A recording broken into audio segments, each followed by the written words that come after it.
Hello, huge movie fanatic Nate, stopping on by. This time I'm coming at you with a relatively quick video about my thoughts on Halloween Kills and Halloween Ends, the most, well, it's not so recent now, I know I'm late to the game or whatever, but the recently announced Halloween sequel news, obviously when everyone saw Halloween 2018 in the theaters last year, and we saw the fire engulf the basement with Michael Myers standing in there, and that cool shot of him looking up at the characters that lit him on fire, and then like just seeing shots of the basement burning, and none of these shots subsequently had Michael Myers in the shots, and we're just like, oh, okay. I don't remember. I think they were kind of touting this as the last Halloween movie, before it came out and stuff like that. Of course, having been effed before with like H2O or whatever 20 years prior, we all kind of knew when that last shot or whatever of the basement burning with no Myers in the shot to be found, like, yeah, this probably isn't going to be the last one. I don't think any of us really expected two sequels, a part two or three at the same time to be announced, but that's the era we live in of just multiple sequels being made at the same time kind of thing, franchise, trilogy within a franchise, and all this kind of stuff. So very briefly, I mean, I don't know much about Halloween Kills and Halloween Ends at this point. I do think the titles are kind of cool, other than just I thought that based on the fact that Halloween last year was the third Halloween movie simply titled Halloween, I was kind of, what is this just going to be, Halloween 2019, 2020 and 2021 or whatever. It's kind of cool that they actually put, another word after the Halloween. I do actually like the titles, Halloween Kills and Halloween Ends, and it's so funny that you can be darn well sure that that Halloween Ends is probably not going to be the last Halloween movie, but one thing that is safe to say, it'll probably be the last. This will be a nice little trilogy. It'll probably be the last one of this trilogy, and possibly, who knows, the last one of Jamie Lee Curtis, assuming I think it is pretty much. I don't know if she survives until through. I would imagine she's in both of these sequels, Halloween Kills and Ends, I would imagine. But to be honest, it's kind of cool. I mean, it's pathetic and kind of cool at the same time to actually be told that we're going to get these two Halloween movies that are going to be released starting next year, and then I think the year following, if I'm understanding correctly. So that's kind of cool to know that we're going to have two Halloween movies the next couple. I think I would imagine they both come out in October. So it's kind of cool and kind of dumb at the same time, just money grab, whatever. I mean, obviously, like I said, I mean, with the money that the Halloween made last year, it was kind of, we knew it was going to happen. All I really know about the movie is, like, the guy who plays Michael Myers, of course, is coming back, which, the fans, and, everyone's excited about, me included, because I think he was probably the best, as I said in my review of the movie, it's probably the best portrayal of Michael Myers since the original second movie, so having him return obviously is great.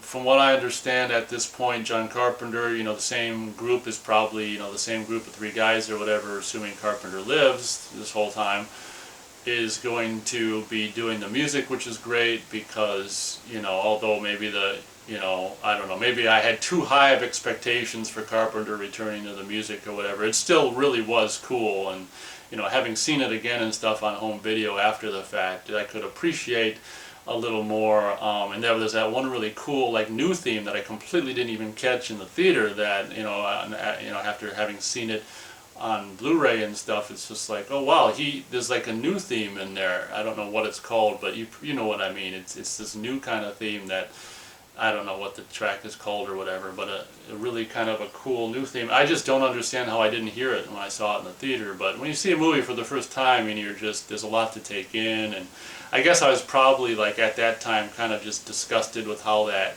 scene went at the time, and with that character I hate, and whatever. But anyway, so I don't know a whole lot about Halloween Kills and Halloween Ends. I just wanted to stop by briefly to just, I don't know, just share my thoughts about it. As I said, kind of lame, kind of cool.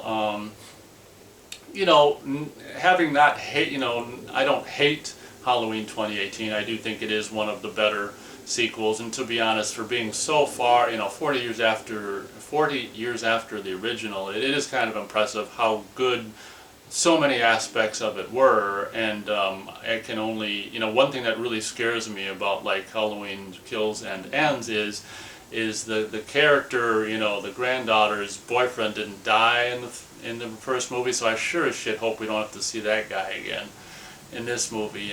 God damn, I hate that guy. So at least that one, annoying guy who died on the fence or whatever is dead, and hopefully, anyway, don't have to see that guy anymore. But I'm sure they'll come up with a plethora of new annoying friends for the granddaughter, or of the granddaughter, to annoy us and say, stupid, try to turn this into some kind of a comedy shtick during a horror movie or whatever, just like the first one. From what I know, like, it's basically everyone that's involved in the production of Halloween 2018 returning to do these two, which is fine. Like I say, for the most part, I thought Halloween 2018 was good, and there's just certain aspects of it that weren't as good or whatever. It will be interesting to see, I imagine they're gonna, they did so many of them in the first movie, but I would imagine they're gonna continue the trend of, like, I don't know, putting like references to previous Halloween movies and stuff in. One thing I heard about is possibly, the last thing I heard about is, possibly Tom Atkins being a part of the movie, which is kind of weird, but, it's also kind of understandable or whatever. Then there was this, I don't know if it's rumor or whatever about Charles Cypher's, appearance in the movie and all this and that. It's just like, obviously rumor mill, whatever. I mean, I was kind of wondering why, to be honest, we didn't see Charles Cypher's in the one last year. And there was even talk about, I think it's just fan mumbling just about, which would be kind of cool. I mean, one you gotta admit it'd be kind of cool to see what the hell's his name, Paul Rudd, in the movie portraying Tommy Doyle would just be like, oh my God, that'd be kind of dumb, but then kind of genius at the same time. I don't think that's gonna happen, but by all means, like, I actually do hope we see the characters of Lindsay Wallace, Tommy Doyle characters. I think that'd be really kind of cool.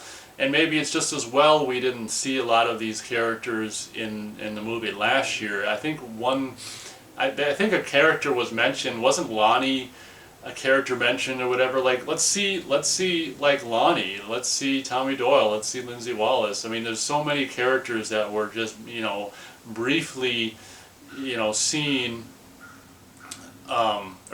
seen in the original movie from '78 that can be, make an appearance now. And particularly so many of them, like Lonnie and Lindsay and Tommy, they were kids in '78, so they wouldn't even be necessarily, that old. Well, they wouldn't be all that ridiculously old now. So things like that from, this particular, horror movie fan geek's point of view would be really cool. Is just, I mean, even obviously, you wouldn't necessarily, I mean, how cool would it be to actually get, a brief appearance from the kids who played Lindsay Wallace and Tommy Doyle in the original Halloween movie. I mean, things like that would just be kind of cool or whatever. And obviously, from what I heard, Nick Castle's going to come back to do, it's just like a couple seconds of Michael. It's just, I don't know.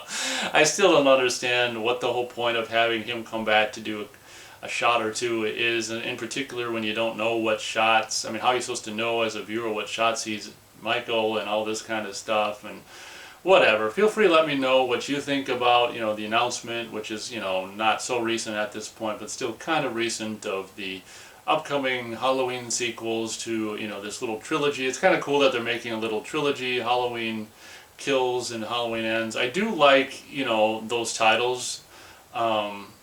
So there's that to say about it. I mean, what's going to happen? I mean, is in this next coming, I mean, he was all burnt. I mean, the overalls and the mask and stuff were burnt in this movie. What's he going to wear in the next couple movies? Is he going to get the overalls? And see, what's kind of creepy about this is, in the movie last year, the mask was, for all intents purposes, the mask from the original movie. I mean, in the movie's whatever story, the mask that he wore that he wore in the movie from last year was in the story the mask from 40 years prior. So what the hell is he gonna wear? That's kind of, I didn't even think of that until right now. What's he gonna wear in these sequels? You know, like, how stupid would it be if he went to a costume, shop or whatever, and got a clown suit and the clown mask? Wouldn't that be, oh my God, that would be so stupid. And with the kind of the clown with the, 60-year-old, bubble gut or whatever, and the clown mask. Oh my God, can you imagine if they did that? Talk about infuriated fans. But one thing that I think will be kind of lame about the sequels, if Michael does in fact get, the cliched traditional overalls, and what's he gonna do for the, I didn't even think of that until right now. What's he gonna do for the mask? Maybe he'll go get a Shatner mask, I don't know. Or, what would be so cool is if he had a Spock mask. Michael Myers wearing a Spock mask. Now that would be almost cool. Oh my God. So anyway, this is just fan speculation that could go on and on and on. And I imagine, maybe, I don't know, maybe depending on what comments I may or may not get in this video, maybe I'll chime in and make more of these videos over the coming weeks and months or whatever. But it's just speculatory for the next year. It's nothing but speculatory city from now until then. I mean, it's not, it's not a huge deal, being not the biggest Halloween fan in the world. I mean, I'd say I'm just like maybe in the middle, or maybe a little bit higher up than the middle as far as my Halloween fandom goes. Yeah, this video, as always, went on longer than I intended it to. But as always, feel free to chime in with your thoughts. What would you like to see in the next couple Halloween movies? What do you think he's going to be wearing? I think that's a valid question. Is it going to be, the Myers mask from, last year with half of his face burnt off? Or, what's it going to be? It's kind of scary to think about. I can't imagine them really veering too much from the original look. But come to think of it, as I'm replaying the end of the movie in my mind right now, we don't really see him on fire. We just see him standing there while the basement around him is on fire. So I guess, he could be wearing the same stuff, just fire singed or whatever, just blackened mask and blackened overalls. But whatever. Sorry guys, this video went on a little longer than I intended, but feel free once again to chime in with your thoughts. What do you think we're going to see in these sequels? What would you like to see? Thank you very much for watching. As always, we'll catch you on the next video.